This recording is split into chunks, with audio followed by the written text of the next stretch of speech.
My name is Louis Berard. And I'm Eric Boucher. Today we're going to talk about what do you do once someone breaks your fighting measure. Remember quickly, the fighting measure is that distance where I'm safe but I can still attack, and it's the distance that we want to intercept from because we have enough response time to see the attack coming and we can hit our opponent, just like fencing. Okay? In a perfect world, you would maintain your fighting measure all the time, but we know it's not a perfect world. It could be a self-defense situation, and boom, oh crap, he's inside the fighting measure. It could be this guy just broke my fighting measure. He got in somehow. Okay? So, some people like to do the traditional JKD response, which would be trapping of some type, whether it's Kali or Wing Chun. Some people like to right now do their Greco, dirty boxing, whatever they like to do. Okay, some people like to shoot. Okay, whatever it is you like to do, you need to have a response for the inside the fighting measure. I'm a puncher. I like to punch, so I like to keep punching as long as I can. So I've developed some drills that help me to keep punching. I'm inside the fighting measure. And the reason why intercepting doesn't work is I've got less response time. And if this guy is faster than me, I'm really in trouble. So some of the responses that I've developed is working off the straight blast. Okay? I know this is one of my bread and butter techniques. I don't care what's happening. Okay? So if Eric comes, I'm going to roll and I'm going to hit at the same time. So this is getting back to almost the Wing Chun simultaneous hit and response. Remember, economy of motion, simplicity, directness.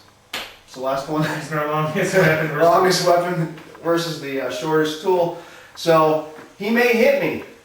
Okay? I don't want a 1-2 response. I don't want lock, hit. Okay? I don't want 1.5. I want a 1 beat. And so I train to roll. If that comes, I'm getting hit. I'm inside the fighting measure. What am I going to do when I get hit? As soon as I'm hitting him. Okay? And the reason why I'm not intercepting on the inside, if this comes, let's do the other hand so people can see. The reason why I'm not intercepting there, which is great, if I know the guy's empty-handed, for sure I would do that. But what if he's got a knife?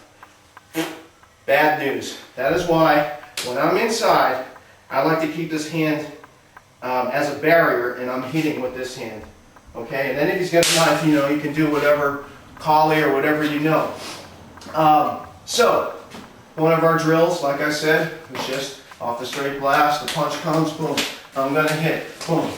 Okay, if it comes up the middle, okay, if it comes up the middle to my face, I've got my elbow in, boom, I'm going to check and keep the straight blast going, right?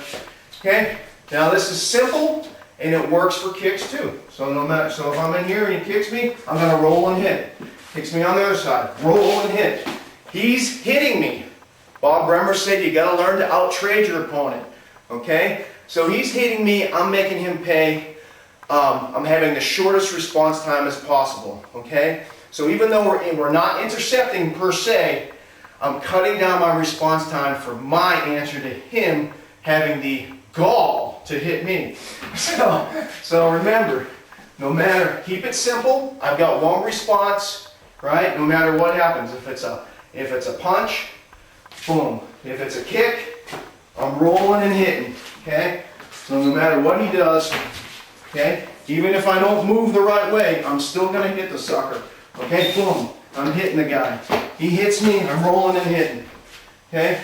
So that's how you treat once the fighting measure is broken, you have to have the best response possible. That just happens to be what I like to do. You need to maybe come up with your own.